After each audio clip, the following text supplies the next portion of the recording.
This is K2 News at 5 on your side.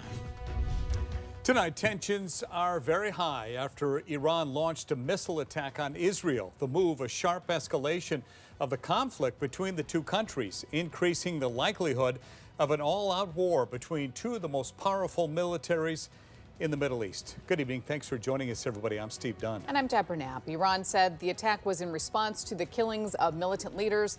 The U.S. calls Iran's attack on Israel ineffective and vowed to stand by its allies. Israel says there were only a few people injured in the barrage and vows retaliation.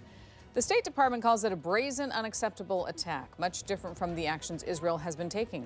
What you saw was Iran launching a state-on-state attack to protect and defend the terrorist groups that it has built, nurtured, and that it controls. The State Department is working to arrange more commercial flights out of Israel for American citizens to leave.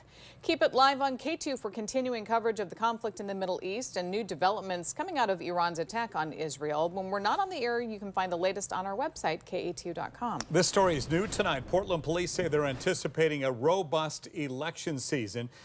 Chief Bob Day shared a video message about the police bureau's preparations just a month from Election Day. We're taking an all-hands-on-deck approach. We'll be canceling days off, sworn members will be working additional hours, and our professional staff will be increasing their roles as support. He says the Bureau is working with community groups who want to exercise their First Amendment rights and said it's important to maintain a balance so that free speech does not, quote, lend itself to criminal activity. Drug possession charges in Oregon have been enforced for a month. Most counties across the state are offering people treatment instead of drug charges, but how successful can this program be when drug treatment beds are in short supply? Tonight, we're on your side working to get answers to that question. K2's Christina Giardinelli is live in Southeast Portland. After looking into the data, counties are required to collect about their deflection programs. And Christina, is Oregon tracking how a lack in treatment beds will impact deflection? Yes, Steve, it will be. The state is requiring all the counties that it gave deflection money to answer that question. And it's right here on this questionnaire that the Criminal Justice Commission just sent me today. It asked counties to identify whether or not people were able to access medically assisted drug treatment, and if the reason that they weren't able to access it was a lack of beds. Multnomah County has been offering people drug treatment instead of charges for a month now, but the county says it's too soon to provide numbers on how many people have engaged with services. Tony Vitsina with 4D Recovery helps run the county's deflection program and says open treatment beds are key to success. We have people engage, are linked immediately to services, and then they begin the recovery process. So is that most successful when they are able to engage immediately? Oh, of course, yeah. Those drug treatment beds are in short supply across Oregon. People in deflection in Multnomah County have 30 days to engage with services for their outcome to be considered successful. Vitsina says when beds are not immediately available, it becomes hard to get a hold of people when beds are open. Just tracking people down and finding them later on, so figure out where they're at, if they ain't got a phone, if they ain't answering their email. So where do we go? How do we find people? That would be the other biggest obstacle I see. The county says it's too soon to say how many people failed deflection because of a lack of treatment beds. Only 2 of 58 people in Multnomah County's program have been in deflection for 30 days. Now, Multnomah County is one of the counties that's getting state money for its deflection program, and data tracking is part of the deal. The county says in about a month it should have a more clear idea of how successful this program has been, and we'll be keeping close track and bringing you the latest. For now, live in Southeast Portland, Christina Giardinelli, K2 News. All right, Christina, thank you. Also tonight, more people from our area are headed to the south to help communities devastated by Hurricane Helene. This as the death toll continues to rise. At least 162 people have died across 6 states. Many more remain missing now. We're also hearing about some of the challenges post-storm. Many are still without water, power, cell service in the hardest hit areas. K2's Emily Gersh spoke with a woman in Asheville, North Carolina. So, Emily, what did she say is the biggest problem there right now? Yeah, Deb, she said no water is the biggest concern, and the mayor said it could take weeks to restore, and that's because the storm severely damaged the city's water system.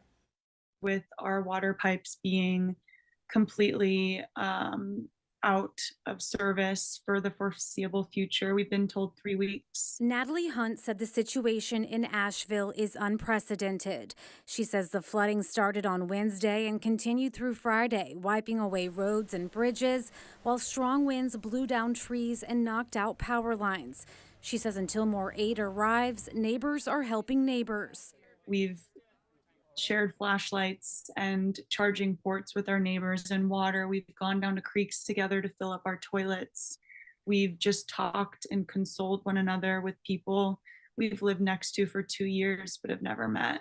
And without power and accessible roads, thousands of people are still missing. In Oregon, about 30 volunteers from the American Red Cross are on their way to help. We have a reunification team that connects family with lost family members because either don't have power, their cell phone died, or they don't have cell service. But without water, Hunt fears the death toll will continue to rise. There's a lot of rage, there's a lot of optimism, there's a lot of anxiety about the future, and there's a lot of fear because we still don't know where people are. If you'd like to donate to the Red Cross to help hurricane victims, you can do so online. We also have that link on our website, katu.com. At the live desk, Emily Gersh, K2 News. Emily, thank you very much. Allison Gutleber's here. She was just telling me she likes spooky stuff. And that would It's October. It is October, but that would not include our weather, right? It's pretty nice out there. Tomorrow it could be spooky. We're going to have cloud cover, temperatures back in the 60s, but for now, it is so nice out. We have beautiful blue skies, lots of sunshine. This is a look at the standard camera downtown. 80 degrees. We were just at 81 in Portland. Another look outside, Solar Family Estate camera in Dayton, 79. And you're going to see those temperatures in the 70s and 80s for the next hour or so. And then we'll start dropping back down into the 60s and then the 50s and likely the 40s. We also have a lot of dry skies out there. Another look at the temperatures, 78 in Vancouver, 60s in Tillamook, and we're pretty warm over at 87 in Redmond, 83 in Pendleton. Now, again, we talked about those temperatures dropping down into the 60s, likely around 8 p.m. And then we should be in the 50s around 11, and then overnight lows for the Portland area around 49 degrees. Lots of cloud cover starts to move in, and we'll wake up tomorrow with cloud cover in the valley. The big thing is we're staying dry as we go into Wednesday. It's going to be a cooler day. And then as we get into Thursday, this high pressure system is building into our region. So that's what we're dealing with for Thursday. We're looking at the next pattern that starts to move in. You can see it getting closer and closer. This front is going to pass our area as we go throughout Friday. Friday in the late morning, I would say, we have some showers that are going to start moving onshore around the coast around 8 a.m. and then 9, 10, 11 is when you're going to see showers start moving into the valley and the Portland area, and showers will continue throughout the afternoon. Going into later on in the evening, we could see some of those showers lingering around, but really dry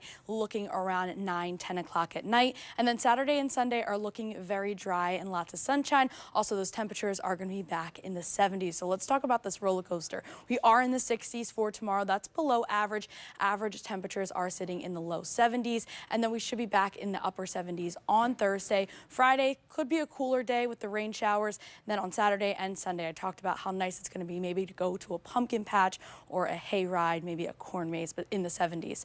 Tomorrow, temperatures along the coast in the 60s, 64 in Tillamook, 63 in Lincoln City, and 62 in Astoria. Let's talk about the valley. Temperatures are likely to be around the upper 60s, 67 in Troutdale, 69 in Troutdale, 67 in Scappoose, and 66 in Longview. And then for the Cascades and the Gorge, temperatures are likely to be in the 50s for Government Camp, 59 in Welch's, 67 in Hood River, 70s for the Dalles. Looking at Central and Eastern Oregon, another warm day over there, 70s for Baker City, 71 in John Day. The warmest area in the 70s for Burn, 75 degrees, and the coolest for Bend. Now look at the full temperatures.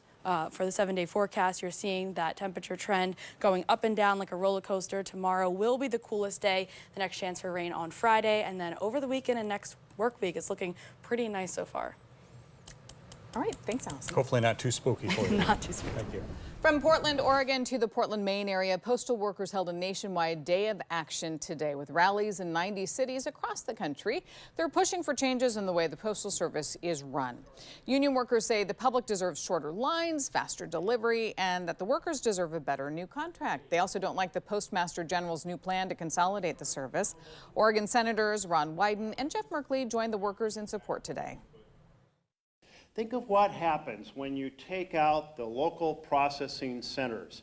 You take out the one in Eugene, Springfield. You take out the one in Medford.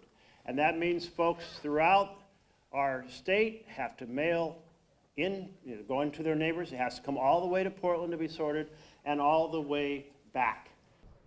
The group says it stands behind promised efforts like more pickups and deliveries to get vote by mail ballots in on time. And Wyden and Merkley say they plan to push legislation to take Oregon's vote by mail program to the entire country. Gonzaga University officially joining the Pac-12. It's the 8th school committed to play in the conference come July 26. Boise State, Colorado State, Fresno State, San Diego State, and Utah State all announced plans to join last month. Gonzaga does not have a football team. That means the conference still needs one more football program to meet minimum conference thresholds. While absent on the football field, the Zags are a basketball powerhouse.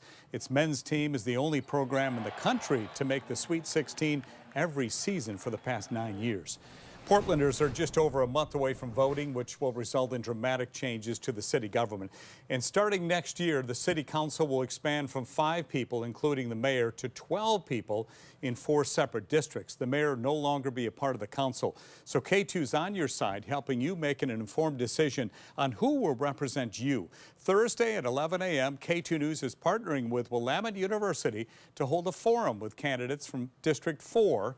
That includes Portland's west side and the southeast neighborhoods of Reed, Woodstock, and Sellwood Moreland. It will air at 11 o'clock on K2.com and on YouTube. We are less than an hour away from the first and only vice presidential debate between J.D. Vance and Tim Walz.